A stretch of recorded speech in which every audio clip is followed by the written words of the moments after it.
So hello everyone, this is Pradeep sir. तो सबसे पहली बात, जय हिंद। तो इस वीडियो पे हम लोग बात करने वाले हैं आपका थर्मल इंजीनियरिंग का, बोले तो थर्मोडायनेमिक्स का क्वेश्चन नंबर 31 से लेके 40 तक। तो सबसे पहली बात, यदि आप कुछ भी इस वीडियो से सीखते हो तो प्लीज़ लाइक और शेयर कर दीजिएगा, ये आपकी श्रद्धा है। और दूसरी बात, डिप्लोमा एकेडमी आपका सेमेस्टर का क्लासेस तो कंडक्ट करवा ही रही है, साथ में आपका D2D का भी क्लासेस कंडक्ट करवाने जा रही है। तो बस आप लोग का रिस्पांस का वेट किया जा रहा है। जितना ज़्यादा रिस्पांस मिलेगा क्लासेस उतने ही जल्दी स्टार्ट हो जाएगा। यदि आप डिप्लोमा के स्टूडेंट हो और अभी कंटिन्यू मतलब अभी डिप्लोमा कर रहे हो तो कमेंट सेक्शन पे जाइए और डी टू डी जरूर लिखिए। इसका मतलब मैं समझ जाऊँ कि आप लोग चाह रहे हो कि D2D का क्लासेस जल्दी हो जाए। ठीक, तो हम लोग वीडियो को स्टार्ट करते हैं। तो सबसे पहली बात, बुक निकाल लीजिए। क्वेश्चन नंबर 31 पे बोल क्या रहा है, heat and work are mutually convertible. Heat and work are mutually convertible, this statement is called. ये जो स्टेटमेंट है ना, ये आपका क्या है ना, फर्स्ट लॉ ऑफ थर्मोडायनेमिक्स है। Heat and work are mutually convertible, मतलब कि कोई भी एक साइक्लिक प्रोसेस रहेगा, कोई भी एक क्या रहेगा, साइक्लिक प्रोसेस रहेगा, तो उस पर क्या होता है ना, हीट जो है वो वर्क में पूरी तरह से कन्वर्ट हो जाएगा। यानी कोई भी हम साइक्लिक प्रोसेस में हम जितना हीट देंगे उतनी क्या होगा ना, आपका वर्क डन होगा। यही आपका क्या था ना, फर्स्ट लॉ ऑफ थर्मोडायनेमिक्स। और ये चीज़ कौन करके दिखाया था ना, जूल्स ने करके दिखाया था, जिसे हम क्या बोलते हैं, जूल्स एक्सपेरिमेंट बोलते हैं। उसके बाद 32 पे की बोल क्या रहा है, 32 में बोल रहा है, the measurement of thermodynamic property is known as temperature is based on. तो देखिए, हम लोग जो टेम्परेचर का मेजरमेंट करते हैं, हम लोग जो टेम्परेचर का मेजरमेंट करते हैं वो किस प्रिंसिपल पे करते हैं ना, जीरोथ लॉ ऑफ थर्मोडायनेमिक्स से। जीरोथ लॉ ऑफ थर्मोडायनेमिक्स, हम लोग जीरोथ लॉ ऑफ थर्मोडायनेमिक्स क्या होता है हम लोग पिछला वीडियो पे डिस्कस कर चुके थे। ठीक, तो आपका जो ये मेजरमेंट ऑफ थर्मोडायनेमिक प्रॉपर्टी है, thermodynamic property known as temperature, temperature का मेजरमेंट किससे होता है ना, जीरोथ लॉ ऑफ थर्मोडायनेमिक्स। आपका ऑप्शन ए हो जाएगा। अब देखिए 33 पे बोल क्या रहा है, a machine which violates the first law of thermodynamics. जो आपका क्या कहता है ना, फर्स्ट लॉ ऑफ थर्मोडायनेमिक्स को वायलेट करता है, is known as perpetual motion machine of second kind. तो देखिए, फर्स्ट लॉ ऑफ थर्मोडायनेमिक्स को वायलेट करता है ना, उससे हम लोग बोलते हैं perpetual motion machine first kind बोलते हैं। तो perpetual motion machine first kind है क्या, ये जरा सा जान लीजिए। तो देखिए, हम लोग जानते क्या है ना, मान लेते जनरेटर है, क्या है आपके पास, जनरेटर। तो जनरेटर क्या करेगा ना, इलेक्ट्रिसिटी देगा। अब ये इलेक्ट्रिसिटी किस पे हम भेज रहे हैं ना, मोटर में भेज रहे हैं। तो मोटर क्या होगा ना, घूमेगा, मोटर में क्या जाएगा, मैकेनिकल एनर्जी आएगा। अब हम इस मैकेनिकल एनर्जी को हम फिर से यदि जनरेटर में पहुंचा दें तो क्या हो जाएगा ना, होगा क्या कि जनरेटर एनर्जी दिया मोटर को, फिर मोटर किसको एनर्जी दे दिया ना, जनरेटर को। तो इससे होगा क्या कि अपना मोटर भी घूम रहा है, जनरेटर भी घूम रहा है। इसका मतलब क्या होगा ना कि यहाँ पे बिना कोई एनर्जी लिए, बिना कोई एक्सटर्नल सोर्स एनर्जी लिए, आपका जो है ना हीट जो है वो किस पे कन्वर्ट हो रहा है ना, मैकेनिकल वर्क पे कन्वर्ट हो रहा है। समझ रहे हो, यानी यहाँ पे डायरेक्ट एनर्जी का कन्वर्सन हो रहा है। तो ये चीज़ हम लोग ऐसे सोच सकते हैं, बट ये पॉसिबल नहीं है, ये आपका पॉसिबल नहीं है। समझ पा रहे हो। तो P M M 1 perpetual motion machine first kind बोलता ये है कि हम यदि कोई भी मशीन पे बिना कोई एनर्जी दिए हम उससे कंटिन्यूअस एनर्जी नहीं एक्सट्रैक्ट कर सकते हैं। यदि हम अपने को चाहिए कि वो सिस्टम या फिर वो मशीन कंटिन्यूअस एनर्जी दे, उससे हम कंटिन्यूअस वर्क आउटपुट निकाले, इसका मतलब ये है कि अपने को कंटिन्यूअस हीट का सप्लाई करना पड़ेगा।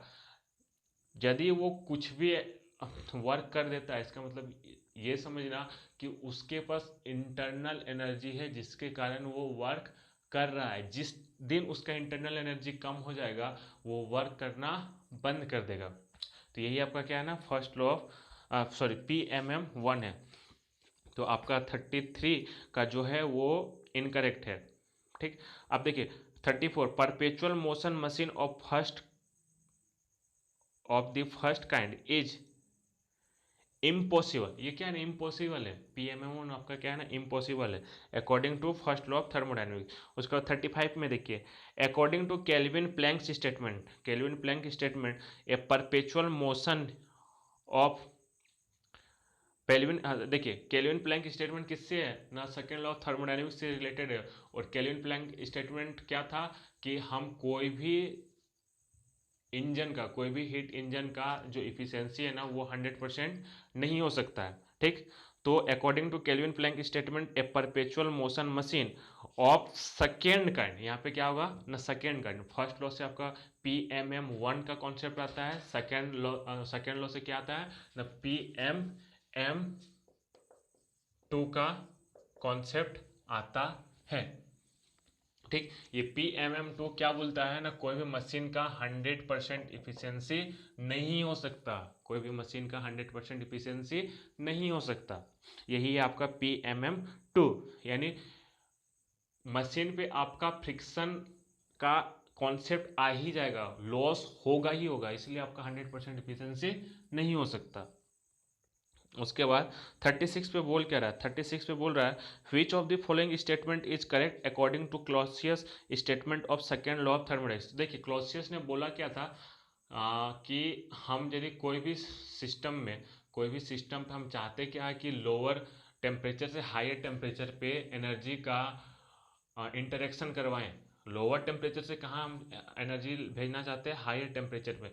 ये तभी पॉसिबल होगा, ये तभी पॉसिबल होगा जब हम एक्सटर्नल सोर्स ऑफ एनर्जी उस पर हम सप्लाई करेंगे, तभी ये चीज़ पॉसिबल है। यदि हम लो टेम्परेचर से हाई टेम्परेचर पे एनर्जी का फ्लो करवाना चाहते हैं, हीट का फ्लो करवाना चाहते हो, तो अपने को एक्सटर्नल एड देना पड़ेगा। एक्सटर्नल एड बोलने का मतलब कि वर्क अपने को सप्लाई करना पड़ेगा।